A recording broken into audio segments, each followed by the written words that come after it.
So tonight we're going to be talking about shifts in equilibrium.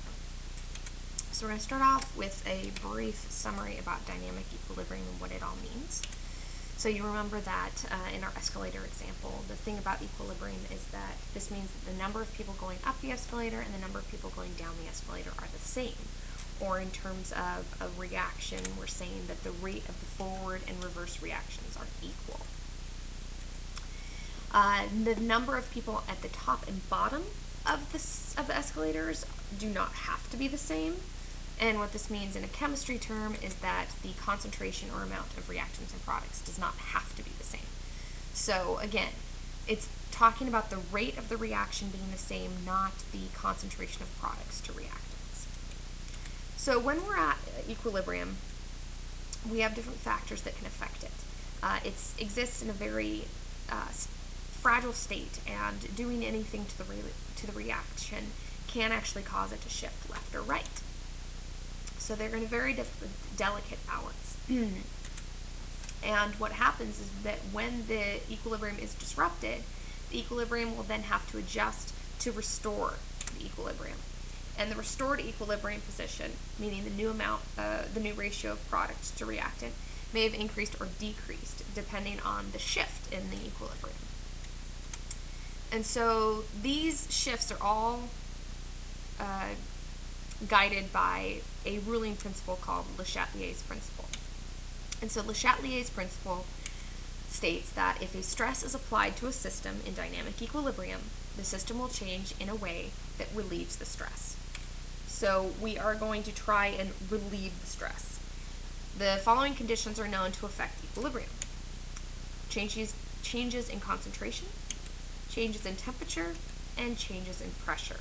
Now, the last one, the pressure one, is specific to gaseous reactions. So when we change concentration, changing the concentration, it's again, the reaction is going to shift to minimize the effects. So if we add products, this is going to cause the reverse reaction to increase. We're going to try and release the addition of products by making more reactants. And then as we make more reactants, the forward reaction then begins to increase because now we're getting more reactants. And so this will happen again and again and again, so that with time both the forward and reverse reactions will equal out again, establishing a new equilibrium. So what this looks like, we've got H2CO3, which is in equilibrium with CO2 and H2O. If I add CO2, that's like adding product. So now I have too much product, so I need to shift backwards to try and make reactant and use up my product. So I'm going to shift to the left. If I remove product, CO2, then I don't have enough of this. So I'm going to shift to the right to try and replace it by making it. So I'm going to shift to the right. That same reaction, but changing the concentration of the reactants, is going to have a different effect. Adding reactant means now I have too much stuff on the left, too much reactant, so I need to shift to the right to make it and use it to make product and use up the reactant. If I remove reactant, I don't have enough here, so I need to shift back to try and replace it. So we're always shifting to minimize the effect.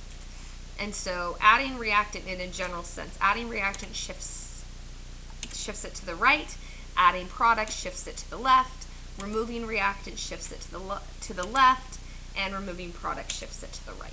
So that's kind of a generic statement there. In terms of temperature, temperature affects different reactions differently depending on whether they are exothermic or endothermic. But an easy way to think about this, because that adds kind of a complication to it, but an easy way to think about this is temperature is either a reactant or a product, depending on if you're an exo or an endothermic reaction. And so by treating it like a reactant or a product, it turns into just like a concentration problem like the last one. So for example, this reaction is an exothermic reaction. Heat is a product. So if I'm going to add heat to this reaction, I've added product, I've got too much product, I'm going to need to shift backwards to the left to try and compensate for that. If I remove the product or heat and cool it, I'm now removing product, so I'm going to need to shift to the right to try and replace it. If I'm an endothermic reaction like this one, I've got heat as a reactant. So adding heat means that I essentially added reactant, so I'm going to shift to make more products and use up my reactant. if I remove heat or cool down the system, it's like I took away reactants, so I need to shift backwards to try and make more of it. So adding heat for an endothermic reaction means that I'm going to shift to the right. Adding heat for an exo shifts to the left. Removing heat for an endothermic reaction shifts it to the left, whereas removing heat for an exothermic reaction shifts it to the right. Again, these are very similar to a concentration problem. Now, pressure is different, and pressure is guided completely by two different, oh, now you know I'm here late, by two very different scenarios. Pressure has to have two qualifications. One, pressure is only going to affect the equilibrium of a gaseous reaction, where all products and reactants are gases. And that reaction must have an unequal number of moles of products as compared to reactants. Both of these have to exist in order for the reaction to actually have an effect, or have pressure have an effect on the equilibrium of the reaction. And the way that it's going to go is that if you increase the pressure, you're going to shift to the side that has the fewest number of moles to reduce that increase in pressure. So decreasing the pressure causes the reaction to shift to maximize the number of moles, therefore shifting to the side with more moles. So we're trying to compensate. Increasing pressure means we have too much pressure, so let's shift to the side that has fewer moles so that we'll decrease the pressure.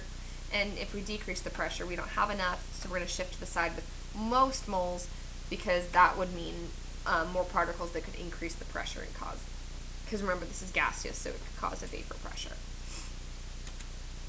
Okay, so for example, N2 plus 3H2 making 2NH3. Increasing the pressure, we've got 4 moles on the left and 2 moles on the right, so if I increase pressure, I'm going to shift to the side with the fewest number of moles, meaning I'm going to shift right. If I decrease pressure, I'm going to shift to the side with the most moles, which means I'm going to shift left. There's no generic statement or formula for this, as it really depends on the reaction, the number of moles.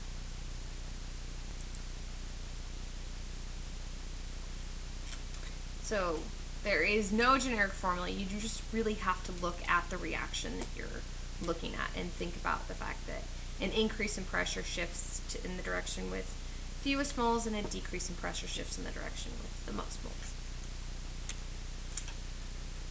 Okay, so the value of the equilibrium constant determines if products or reactants are favored at equilibrium.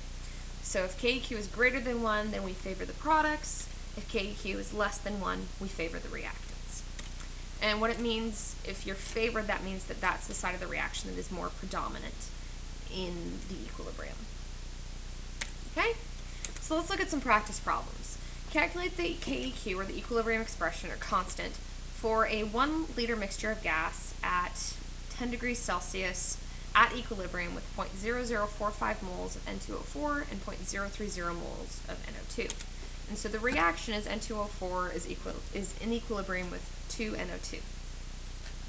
So here my equilibrium expression is going to be NO2 squared over N2O4 to the power of 1. So my product's concentration over my reactant concentration raised to their power of their coefficients. And so here my NO2 concentration is 0.030 molar, and that's divided by the concentration of N2O4, which is 0.0045, and you get 0.009 molar squared divided by 0.0045, which leaves you with 0.20 no units. Okay? So since this reaction, the KEQ is less than 1, this is definitely reactant favored. So there will be more N2O4 at equilibrium than NO2. Right? Yep. KEQ less than 1 favors the reactants. Okay. So let's take another look. Now let's say we have a situation where I have 1 moles of hydrogen gas, 1 mole of iodine vapor or gas, and they're sealed in a 1 liter flask and allowed to react at 450 degrees Celsius. At equilibrium, I now have 1.56 moles of HI present with some of the reactant gases, some reactant gases that haven't reacted to make the product. So at equilibrium, we have 1.56 moles of product and some amount of reactant. And I want to know the KEQ of the equation. So first things first, I need to write out the equation, so H2 plus I2 making 2HI. But in order to find KEQ, I need to know the concentration of my reactants at equilibrium. I know that it's 1 molar at the beginning, but I don't know what it is at equilibrium. So I can find that out by using the equation and some stoichiometry. So I take 1.56 moles of HI, and for every 2 moles of HI, there's 1 mole of H2, and so I know that 0.78 moles of H2 and I2 were used to make the HI. So that means that at equilibrium, I should have 1 minus the amount used left over, or 0.22 moles of each of them, since it's a 1-to-1 ratio. So since this is all in a 1 liter flask, the number of moles is equal to my concentration.